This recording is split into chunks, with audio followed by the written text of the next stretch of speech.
Hey Max, Ed Smith. This is a response to your video that you did on Facebook. I think some of the numbers don't stack up. Basically saying, look, we had 780,000 migrants, 600,000 homes built, need about 300,000 homes for the 600,000 migrants. So migration isn't causing the housing crisis. Migration is absolutely a cause. You're right, it's not the cause, but it's certainly a cause, because housing is driven in large part by the ratio of people to houses, and migration increases the number of people. So yeah, migrants bring many good things to Australia, but none of them pack a house nor land, and so yeah, it's a relatively straightforward concept, the idea that more migrants equals more people and fewer houses per person. The specific numbers you mentioned is basically 300,000 homes, 600,000 homes built during that period. We need 300,000 homes for the migrants, so the migrants are only half the houses built in that time anyway. You're totally right about the million vacant homes. I have no idea what motivates people to leave a home vacant, but yeah, anything you can do for that. The things you're talking about doing, negative earnings CGT could only aid that, so that's all cool. But yeah, it's this the figure you're talking about of building 600,000 homes and needing 300,000 homes for migrants, but you haven't accounted for natural increase. So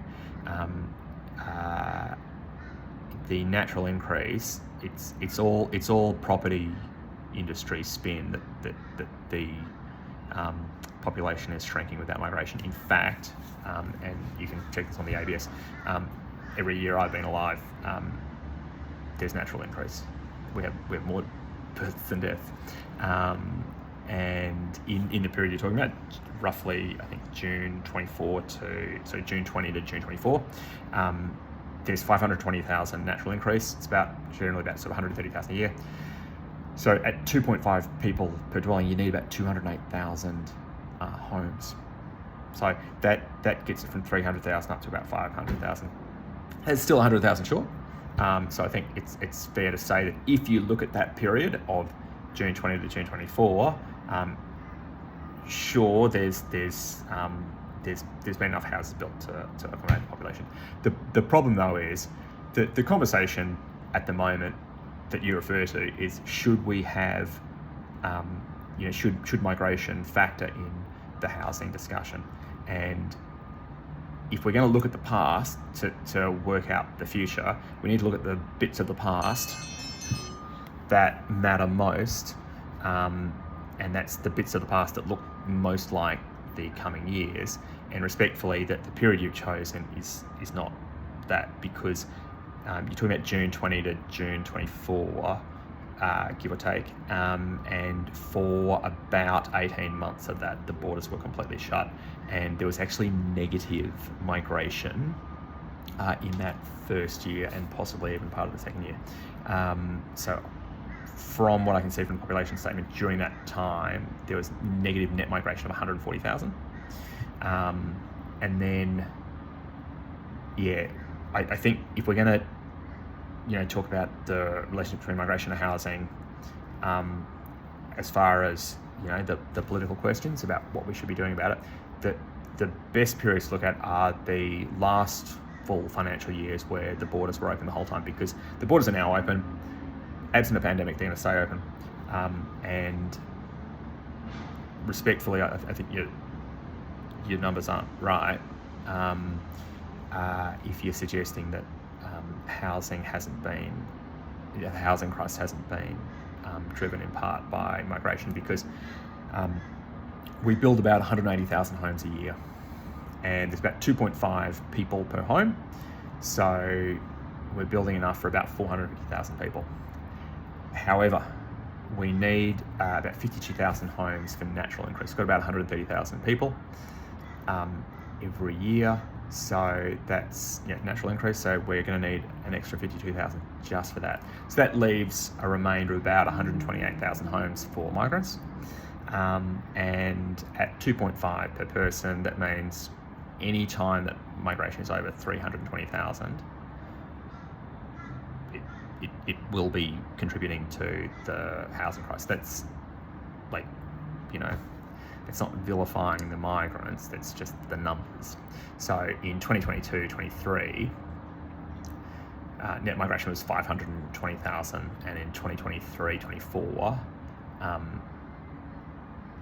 net migration was 395,000. So in both those years, 2022-23, there's about a 200,000 person gap over the houses we built. So, and then in 2023-24, there's about 70,000, and the forecast for this year and next year is for about 250,000 net migration.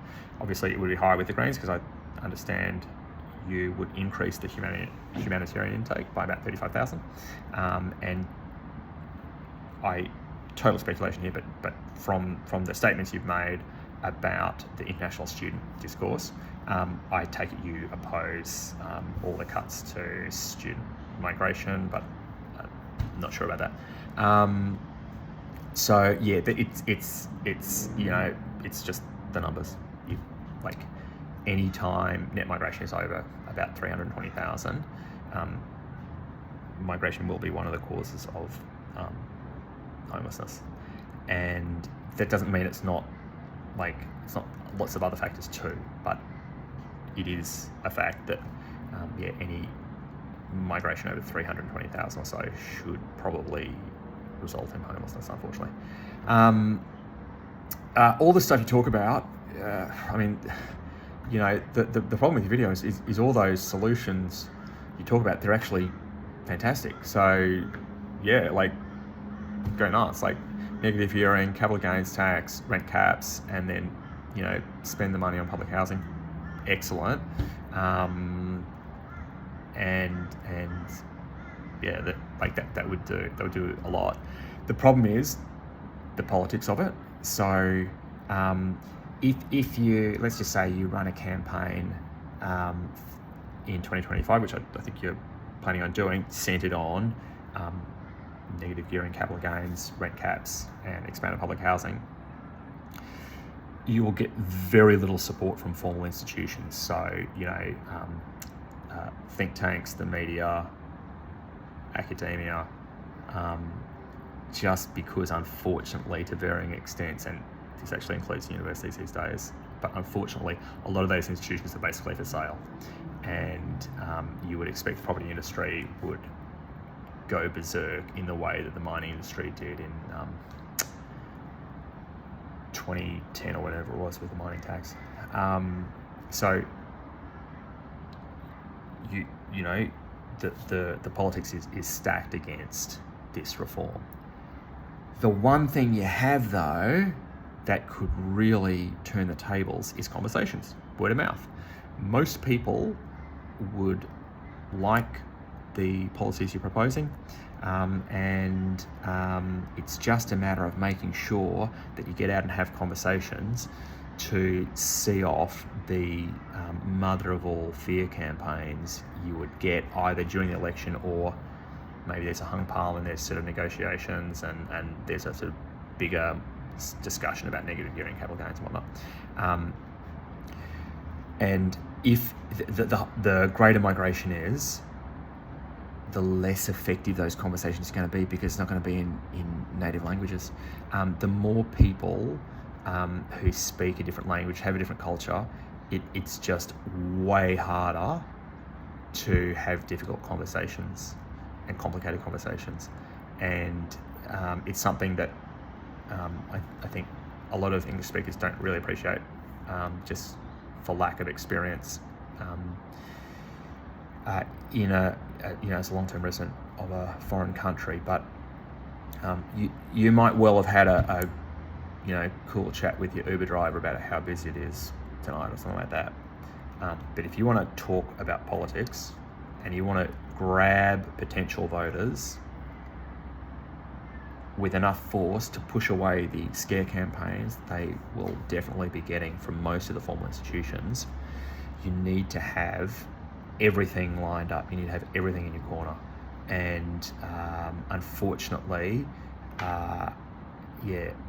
it's just a very different story. If you're, like me, I'm a white guy. If I rock up to Sunnybank talking to Chinese Australians, or wherever, insert XYZ ethnic community, doing it in a second language, I'm like, they're already like, I don't really believe anything white guys say. Don't completely understand everything he's saying. I can kind of understand a lot of it, but that higher end, very nuanced discussion, and as I'm sure you know from your own experience door knocking and phone banking, a huge part of advocacy is just listening and understanding where people are.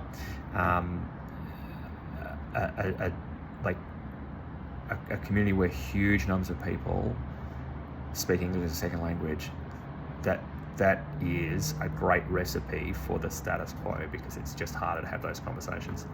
And bear in mind that Australia is now really is very diverse, and a lot of people in the Chinese community, Indian community, wherever,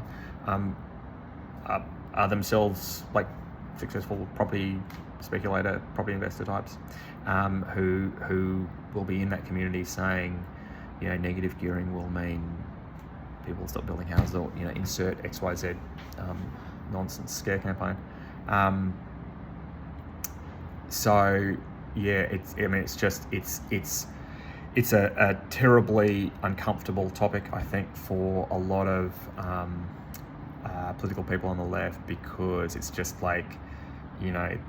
the idea that high migration and diversity is essentially sort of firewalling a country against socialism is just it's just an awkward, challenging issue. There's actually some academic literature about it. I'll put some links to that. But yeah, it is a massive issue, and it just doesn't fit onto the sort of standard left-right binary. So really just a huge issue. And give me two. Then look, the other thing is, as well as the sort of language and cultural stuff, a lot of people who are going to migrate to Australia go through the basic equation of I had these long-standing connections to my country, my community, my family, particularly their parents, that they're going to have to basically check out of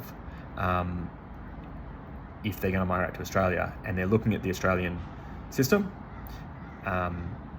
including this sort of property lottery system, and saying, look, I don't really want to leave my country, but I want my family in on Australia. And what that means is that they are very attracted to the Australian system as it is. And I think you're kidding yourself if you think there's not going to be a significant number of those guys going to be no, I want the system to continue. I want in on it. This is literally a system that I chose over my deep sort of cultural family connections. And then, the other big issue is New Zealand. So we basically have open borders with New Zealand. New Zealand has lots of migration as well. It's a huge problem for the politics of this, because let's just say you have a big cut in house prices and rents. That makes Australia a much better place to live. You make life heaps easier for a lot of people. Unfortunately, what that also means is you just get a massive number of Kiwis coming. As they come from New Zealand to Australia, that will then also depress house prices a little bit in New Zealand, which will then make New Zealand more attractive. So it's just, if you really have to choose between high migration and socialism, because you're not going to be able to build any kind of serious political constituency. Because if you go out in the 2025 election and you say, look, let's take a bit of a punt, don't listen to these scare campaigns, let's roll back negative gearing CGT, let's have rent caps, public housing, and as soon as you get any kind of traction pushing down house prices, it's just immediately negated with people coming from New Zealand and through New Zealand from the whole world. Everyone who has voted for the Greens, everyone who has spruiked for the Greens, feels like, well, hang on, we took this big punt and my rent's still the same as it was. In fact, it's even gone up. So I mean, this is just a massive issue. If you have high migration, you're basically unintentionally firewalling the country against socialism, even just like a super just the democratic socialism of Sweden and France, places like that. If a country is already broadly socialist, just a bit left wing, and it becomes diverse, you probably hold on to that. That's okay, but there's this great quote from Yascha Mounk, who's a political scientist in the States, and I'll put the full quote in it, but it's basically like, I wish I could tell you about all these diverse countries that move to the left, but there aren't any. So again, I realize it's like this massive issue that is sort of part of the identity of the Greens in the sort of cultural stuff, being supportive of open borders and high migration, but it is effectively firewalling the country against a leftward shift politically. The other big issue that is missing from the analysis is wages. So I think you've been published a few times in Jackman, so I'm sure you're familiar with the term the professional managerial class. But you of course are members of you are a member of the professional managerial class. Any person who's in the professional managerial class who is in the sort of salesy bit of the professional managerial class, it's possibly not a term Marx or Ramsey or anyone use, but if you are any person who has a kind of salesy relationship with their stakeholders, and it's very broadly defined, when I say salesy, you need to be super attuned and attentive to these stakeholders. So for example, politician, public servant, consultant, manager, high-end sales, journalist, content creator, you name it, anywhere where you've got to be super engaged with a customer or stakeholder who can very easily withdraw their support, you must have native English speaking abilities, a deep local cultural knowledge, the ability to kind of completely read the room, understand where people are at, understand how to kind of tweak and pitch a message. And sadly, there's also a lot of nepotism in these industries. I'm not suggesting you're in any way a beneficiary of nepotism, but certainly, you personally, you would not be where you are without native English speaking ability and very good local cultural knowledge. It's not impossible, but it's really hard, and that applies, as I say, to politicians, public servants, consultants, managers, a big slice of the economy. Where I'm going with all this is, if you are a guy who speaks English as a second language, you're from an Asian country, you've got almost a total lockout in those industries. It's incredibly hard to get in. And the flip side, of course, is that doesn't apply to a lot of the lower paying jobs, and so that's why they end up going there. A lot of guys will come to Australia with great skills, but cannot get into a lot of those cushier bits of the economy, and so they end up going into Uber driver, truckie, cleaner, waiter, gardener, masseuse, nail salon technician, farm worker, you name it. And for people in those industries, the conversion of the higher ed system into a sort of low wage migration system is a total disaster on every level. And remember that these people on low skill wages are the ones who are suffering the most with housing, because the wages are a huge part of housing affordability. And I really encourage you to be open to the idea that you might be a little bit in the dark about this phenomenon, that for the people in the professional managerial class, you basically have a native English speaking tariff around your industry. It's not complete, but for most people in most of those industries I mentioned, it's super hard to get too far without native English speaking cultural knowledge and social networks. And that's why so many Uber drivers, cleaners, nail salon techs are migrants, because they're locked out of the professional managerial class jobs. And that leads to this issue. Unfortunately, if you're competing with international students, you're really it struggles straight. There's a great article that details it. I'll put a link to it in the description. Bottom line is, for people in those low-skilled jobs, unfortunately, turning unis into low-wage migration streams in particular has been a complete disaster, because you get competition for entry-level jobs and competition for entry-level houses. So the forecasts at the moment are for migration of about to 250,000. The Greens talking about an extra 35,000 for refugees, and so the closer it gets to 320,000, the less ability you have to clear the backlog and get people out of homelessness. The very best thing I think you could do is get migration down as low as possible. The people who would benefit the most are the most recent migrants, right? It's the Uber drivers, the truckies, the cleaners, the gardeners. It's young people, it's disadvantaged people. It's tenants, and I think I totally get that this is something that many Greens are like, this is terrible, I would never criticise migration. But the numbers are hard to argue with. And you must understand that when you make the videos like you made, the big takeaway, and I think particularly for people who are not sort of super well informed of this, is like, I'll just shut up about migration.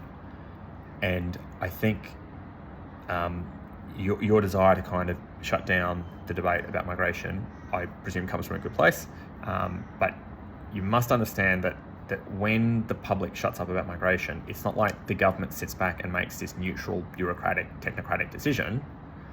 What happens is that the government makes that with big business in their ear around the clock. So there's a paper, I'll put an article, I'll put a link to it in the description, where basically the property industry knows they have to be secretive about it, and that's okay. They campaign for migration privately, in secret. They make huge donations to political parties. They get to meet privately with politicians who are setting the migration intake, and they never doubt themselves. They never think, I've already got a stack of money. It's a little bit greedy for me to want to fleece working class Australians. They never doubt themselves for a second. They lob up to government and lobby intensely privately on the back of massive donations. And then when you make videos like these, you're saying to the public, you guys have to be quiet about migration. The result of that, even if it comes from a good place, is not a neutral formulation of migration. The result is migration policy set mostly by business. Every business lobby, there's publicly available information. I'll put some links in. There's these organizations lobby intensely for high migration, and telling the public to be quiet about migration, you're giving these guys free rein. You know that business has had a very malign influence on energy policy. You know they have been very bad on housing and tax. Why would you think they are not deep into the migration system? That's a bit of a brain dump. I realise there's a lot of fact fixes. I will follow this up with an email at some point. I'm going to try and get along to the thing you're having tonight. I totally realise there's no way on earth you're going to get through this 25-minute video in the next, whenever that thing kicks off tonight. So if you don't get a chance to look through this, that's fine. As I say, I'll follow it up with something in writing. But yeah, if anyone there at your office does get a chance to chat about it, I'd be very happy to. And might see you tonight. Bye.